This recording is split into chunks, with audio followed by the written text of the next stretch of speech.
The Magdalen laundries were portrayed by the Catholic Church as places of refuge, yet throughout the 20th century they often became prisons for girls and women used by nuns for their labour.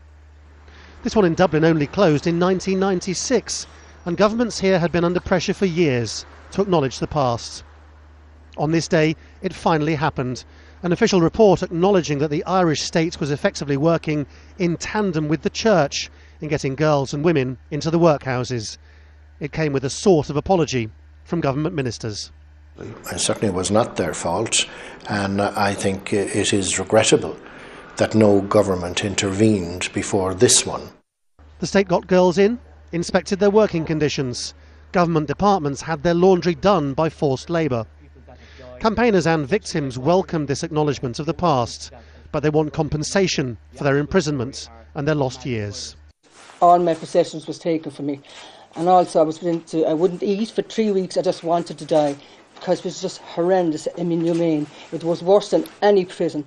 The report also said the nuns were often trying to do the best they could for some girls. That will anger those who say there should still be prosecutions.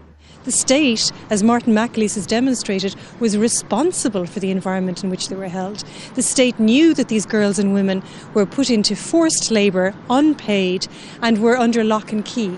And it chose to ignore that fact, and now it's time to acknowledge it and apologise fulsomely. So where does all this leave Ireland?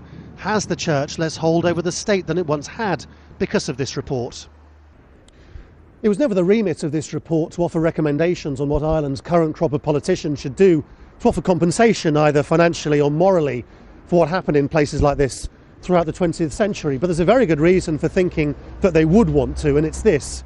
Ireland has just got itself a seat on the United Nations Human Rights Council, and the United Nations itself has described what happened in the laundries as a form of torture.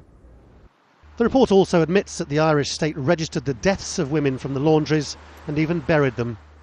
Most of the victims of this are dead, many in communal graves.